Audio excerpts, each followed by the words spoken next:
It all began with a quiet but tense moment. He opened the door, and a conversation unfolded. It was a hesitant, almost awkward exchange about where they were headed, both literally and metaphorically. But the night would soon spiral into something far more momentous.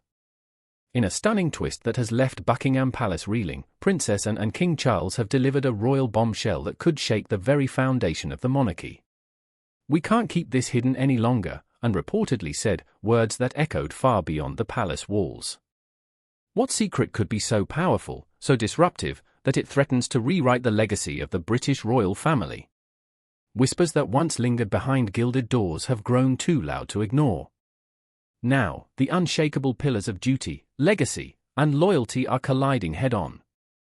Beneath the surface of the monarchy, beyond the glittering gowns, jeweled crowns, and stately events, lies a far more complicated and emotionally charged reality. Behind those iconic palace gates, tradition is law, and appearances are everything. But on one unforgettable evening, within the grandeur of a royal banquet, a moment of truth disrupted the facade and sent quiet shockwaves through the highest echelons of royal life. The banquet was meant to be an elegant affair, gleaming chandeliers, golden flatware, champagne toasts, and murmured pleasantries. Yet amidst the elegance, something raw and real pierced through. Princess Anne, revered for her sharp intellect, steady demeanor, and unwavering dedication to her mother's legacy, rose with intent. With the room hushed and expectant, she turned to Queen Camilla and, with quiet authority, uttered the words, "You are the Queen Consort, not the Queen." The silence that followed was thunderous. For a breathless moment, the air in the room seemed frozen. Some guests blinked in disbelief, unsure they had truly heard what they thought they had. But those who knew and well understood, she speaks only when it truly matters. And that night, it mattered more than ever. This was no petty squabble over titles or protocol. It was a deeply personal, principled stance. Anne, ever loyal to the memory of her late mother, Queen Elizabeth II, was echoing the sovereign's quiet but firm wish that Camilla should never rise beyond the title of Queen Consort, a respectful compromise shaped by tradition and the lingering memory of Princess Diana. According to a palace source, and had even reminded Camilla of this directly, the Queen said you should remain Queen Consort. That's what she wanted. There had long been murmurs, subtle suggestions that Queen Camilla was overreaching, gradually expanding her influence within the royal circle. What began as quiet unease among courtiers soon evolved into a silent but unmistakable clash of wills. Glances exchanged across grand halls and cautious conversations behind closed doors spoke volumes. Camilla's growing presence seemed to be subtly reshaping the internal structure of the monarchy, challenging the unspoken hierarchy that had endured for generations. At the heart of this unfolding storm stood King Charles. Torn between a fiercely loyal sister defending the wishes of their late mother and a devoted wife striving to carve out her place in royal history, the monarch faced an impossible decision. It was not made lightly. In choosing one path, he risked upsetting the other, and ultimately, the choice he made sent quiet tremors through Buckingham Palace. Though the public never saw headlines about the confrontation, those closest to the family knew that night marked a turning point. The balance of power had shifted, and things would never quite be the same. The banquet may have concluded with polite farewells and practiced smiles, but the reverberations of Princess Anne's words continued to echo through the palace halls. Her boldness raised a question that intrigued both insiders and royal watchers alike: what gives Princess Anne the confidence and authority to challenge someone of Queen Camilla's stature so directly? To understand that, one must consider the woman herself. Princess Anne, often described as the royal family's most dependable anchor, has carved a distinct and deeply respected role for herself within the monarchy. Since stepping into public service at the age of 18, she has completed over 20,000 official engagements, earning a reputation as one of the hardest-working royals in modern history. With her no-nonsense attitude and firm independence, Anne has become a symbol of dedication and duty. Often dubbed the royal renegade, Anne has never hesitated to chart her own course. One of her most defining decisions was choosing not to grant royal titles to her children, a move that sharply contrasted with long-standing tradition. Her blunt manner and dry wit have made her both a controversial and endearing figure. In the early 1980s, the press labeled her royal rudeness after she famously told a group of paparazzi to naff off. Yet behind that sharp edge lies a deep and genuine commitment to service. Anne's tireless advocacy, particularly through her decades-long work with Save the Children and numerous global charities, has given her insight into the world beyond the palace gates. From 2002 to 2022 alone, she completed over 11,000 royal engagements, more than any other member of the royal family during that period. Her rigorous schedule, eccentric personal style, and grounded approach have earned her the unofficial title of a British national treasure. Unpretentious to the core, Princess Anne exemplifies duty without drama. Unlike many of her royal peers, she often drives herself to public engagements without a full entourage, choosing function over fanfare. It is this combination of humility, resilience, and unshakable conviction that gives her the strength to speak truth, even in the most gilded of rooms. Princess Anne is known for her distinct approach to royal protocol, and for the boundaries she quietly but firmly sets. One of her most well-known habits is choosing not to shake hands with the public during walkabouts, a gesture not of aloofness but practicality. As she's noted, it's simply impossible to greet everyone personally, and offering the same respectful acknowledgement to all is, in her eyes, more equitable. Her influence extends far beyond royal engagements. Anne's sense of style has carved out its own space in the world of fashion. Long before sustainable clothing became a buzzword, she was already embracing timeless, eco-conscious choices. Fiercely loyal to British brands, and favors equestrian-inspired looks and is unafraid to bend tradition, whether she's donning military uniforms at formal events or pairing bold brooches with understated ensembles. She doesn't follow trends, she sets her own rules. Beyond her personal wardrobe choices, Anne plays a key role in supporting the UK fashion industry. As patron of the UK Fashion and Textile Association, she lends her status and voice to British designers and sustainable manufacturing. Despite occasional scrutiny in the media, she remains unwavering. Whether she's advocating for accessible sailing programs or supporting niche institutions like the National Lighthouse Museum, Princess Anne stays firmly grounded in her values. Even personal setbacks haven't dimmed her public standing. In 2002, Anne became the first royal in modern history to be convicted of a criminal offence, after her dog attacked 2 children in Windsor Great Park. Despite the negative headlines, she handled the situation with quiet accountability. Her balance of personal integrity and public duty only strengthened her image. Her dry humour and understated warmth continue to endear her to many. As she once quipped during a royal dinner, "I had the pleasure of sitting next to you before, and I thought perhaps, knowing what was in store, you decided to go elsewhere."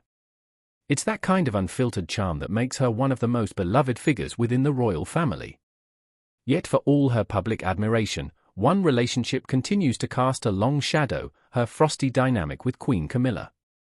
Many insiders attribute Anne's coldness toward Camilla to a deeply rooted feud, one that dates back decades and refuses to fade. At first glance, the tension between Princess Anne and Queen Camilla might seem surprising.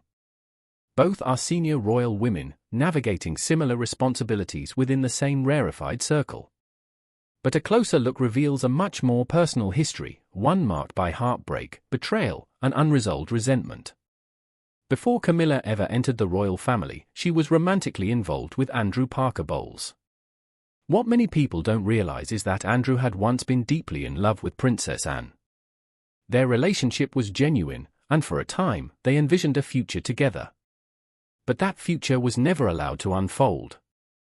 Andrew was Catholic, and under the rules of the time, and an Anglican and daughter of the sovereign, was barred from marrying him. The royal family intervened, and the romance was quietly ended, leaving Anne heartbroken. Not long afterward, Andrew married Camilla. For Anne, it felt like a personal betrayal. Not only had she lost the man she loved, but she now had to watch him marry someone who would eventually become part of her royal world. The story didn't stop there. Years later, Camilla would marry Prince Charles, Anne's own brother, further entwining their lives in ways that few could have imagined. For Anne, the emotional sting may never have fully faded. The woman who had once taken her former love was now wearing a crown alongside her brother, rewriting her place in royal history. It was hard to imagine anyone else standing beside the Queen in those solemn moments. For Anne, a fiercely independent woman often standing alone in a world dominated by tradition and male power, it must have been deeply difficult. The emotional weight of witnessing history repeat itself, this time not in her favor, cut especially deep. Princess Anne had never truly embraced Camilla's presence within the royal circle, and that tension was evident from the very beginning. At the 2005 wedding of Charles and Camilla, royal watchers couldn't help but notice Anne's cold demeanor. Her rigid posture, lack of eye contact, and carefully measured glances were widely interpreted as silent but unmistakable disapproval. While much of the public slowly came to accept Camilla as Charles's new consort, and remained unmoved. Her loyalty lay elsewhere, with tradition, with her late mother's wishes, and with her own personal history. That history included a continued friendship with Andrew Parker Bowles, Camilla's ex-husband and once the great love of Anne's life. Despite the romantic past, Andrew stayed close to Anne, even becoming godfather to her daughter Zara. This enduring bond reportedly stirred resentment in Camilla, but Anne was unfazed. She made no apologies for the people she kept close. In her eyes, blood-born royals carried a responsibility and stature that marriage alone could never grant. For Anne, protocol was more than ceremony, it was principle. Her views were unmistakably on display during King Charles's coronation. As Camilla quietly assumed her role as queen, and made a far louder statement, not with words, but with presence. Dressed in full military regalia, she rode in on horseback, leading the royal procession. It was a powerful, almost cinematic moment. She wasn't just participating in a ceremony, she was asserting her authority, legacy, and unwavering rank within the royal family. On that day, no one, not even the newly crowned king, dared question her position. Meanwhile, Camilla's road to public acceptance had been anything but smooth. For decades, she struggled to rewrite her public image and step out of the shadow of Princess Diana. Despite her consistent efforts to appear more relatable and dutiful, the wounds of the past remained too fresh for many. In the eyes of the public, she would always be the other woman, the one who had come between the fairy tale marriage of Charles and Diana. Even after marrying Charles in 2005, Camilla faced immense scrutiny. Public opinion was slow to shift, weighed down by memories of betrayal and heartbreak. The story people had once cherished, Diana as the graceful princess and future queen, was shattered, and Camilla, fairly or not, was cast as the villain in its aftermath. Her marriage to Charles wasn't met with universal celebration. Even Queen Elizabeth expressed hesitation, and the Church of England had reservations as well, largely because of Camilla's previous divorce. As a result, Charles and Camilla opted for a modest civil ceremony, far from the opulence and spectacle expected of a future king. It was a quiet, almost apologetic affair, marked by formality rather than festivity. Unlike the grandeur typically associated with royal weddings, Charles and Camilla's civil ceremony was a subdued affair. Despite the lukewarm reception from the public and elements of the royal family, Camilla did not fade into the background. Instead, she stepped forward with quiet determination, dedicating herself to numerous charitable endeavors. From championing literacy and animal welfare to raising awareness about osteoporosis and advocating for victims of domestic abuse, Camilla committed herself to causes that deeply mattered. Over time, her steady work began to earn her recognition and respect. Though subtle, the public's frosty perception of her started to thaw. Yet, despite these genuine efforts, the shadow of history remained firmly in place. Camilla's devotion to her role and causes, while admirable, couldn't entirely erase the lingering legacy of Princess Diana. When Princess Anne publicly questioned Camilla's right to use the title Queen rather than Queen Consort, many silently agreed. To a large portion of the public, Diana was, and would always be, the true Queen of Hearts. Even with a crown on her head, Camilla stood in the long, unshakable shadow of a woman who continues to captivate the world. Still, Camilla has remained steadfast by King Charles's side. She carries herself with composure and grace, even when facing whispers of disapproval and cold stares from both within and outside the palace walls. Whether she will ever fully gain the public's affection remains uncertain. One thing, however, is undeniable: her presence in the royal family, and in the court of public opinion, continues to ignite debate and stir strong emotions. Her legacy is still being written, and the road ahead promises to be as intricate and controversial as the path she has already walked. Beyond her long-standing friction with Princess Anne, Camilla's relationship with another high-profile royal, Princess Kate, also appears strained. Is this a case of quiet rivalry or simple personal dislike? The answer lies in the delicate, often silent dynamics behind palace doors. From the moment Kate Middleton entered the royal spotlight, she was warmly embraced by Queen Elizabeth II. The Queen admired Kate's poise, sense of duty, and unflappable nature, qualities essential for a future queen. To many, Kate represented the monarchy's hope for a more modern, accessible future. But not everyone welcomed her so readily. Sources close to the royal household suggest that Queen Camilla harbored quiet doubts about Kate's suitability for royal life. While never overtly hostile, Camilla's early impressions were tinged with skepticism. She questioned whether Kate, despite her composure, had the resilience to survive and thrive in the relentless glare of royal duty. It wasn't a clash of personalities, necessarily, but a subtle undercurrent of disapproval that signaled something. Those who observed the royal family closely couldn't help but notice the subtle tension between Camilla and Kate. As the years passed, Kate's popularity only grew stronger. Her grace, poise, and effortless ability to navigate royal responsibilities won the public's admiration. In many ways, she seemed to effortlessly embody the very things Camilla had long strived for: respect, warmth, and a calm presence amid constant scrutiny. While Camilla had worked hard to carve out her role, the public still viewed her through a lens clouded by past controversies. In contrast, Kate appeared untarnished, embodying the ideal of a modern royal. This unspoken contrast may have given rise to a quiet rivalry between the two women. Within the royal court, where every glance, every gesture is loaded with meaning, tension doesn't need words to be felt. The palace, a place steeped in decorum and tradition, is also a place where silence often says more than speech. Both Camilla and Kate have always upheld the expected image of unity, smiling side by side during public engagements. Yet beneath the carefully curated appearances lies a dynamic far more complex, a muted but undeniable competition. This rivalry isn't played out in confrontations or headline-grabbing disputes. Instead, it reveals itself in subtle ways: a cool glance, an overly formal tone, a brief pause too long. Though never publicly acknowledged, the undertone of competition is ever present, shaped by the roles they occupy and the legacies they represent. And while the world sees smiles and poise, those who know the palace well recognize the undercurrents at play. It's a quiet force, unseen but very real, shaping how these two high-profile women move through the royal spotlight. One possible source of this tension lies not just in their personalities or positions, but in the long shadow of Princess Diana. The legacy of Diana, beloved by millions and still mourned as the people's princess, casts a powerful influence over the royal family to this day. For Prince William, Diana's memory is sacred. And for Camilla, the woman so often blamed for Diana's heartache, that legacy is a constant, unspoken obstacle. When Camilla first met William, he was still a teenager, fragile from the emotional fallout of his parents' fractured marriage. Camilla was well aware of the role she had played in that painful chapter and reportedly feared how William would see her. Would he hold her responsible for the heartbreak that had shaped his childhood? Would he ever be able to forgive, or even accept, her?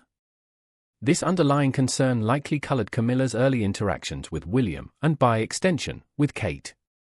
Kate, married to Diana's son and seen by many as her spiritual successor, became a living reminder of the princess whose presence still lingers in the hearts of millions. In that light, any rift between Camilla and Kate cannot be entirely separated from the ghost of Diana, a memory too powerful to ignore, too sacred to erase. The emotional toll of being accepted by someone who had suffered so much because of her actions weighed heavily on Camilla's mind. Though years have passed, the wounds left by the past have never completely healed. The tension between Prince William and Camilla remains evident, even if quietly so. Their public interactions are marked by civility and politeness, but a certain emotional distance lingers beneath the surface. William shows her respect, but it's a reserved kind, marked by caution rather than warmth. It's as if he's constantly navigating a tightrope, acutely aware of the pain that once tore his family apart. Observers have noted the way William interacts with Camilla, courteous, but never fully relaxed. He maintains a careful boundary, never quite letting his guard down. This subtle frostiness isn't just the echo of personal wounds, it could have deeper implications for the future of the monarchy. Behind palace walls, rumors swirl about what William might choose to do once he becomes king. While Camilla currently holds the title of Queen Consort, speculation abounds that William may revise her role in ways that would redefine her influence and position within the royal family. The specifics remain unclear, but the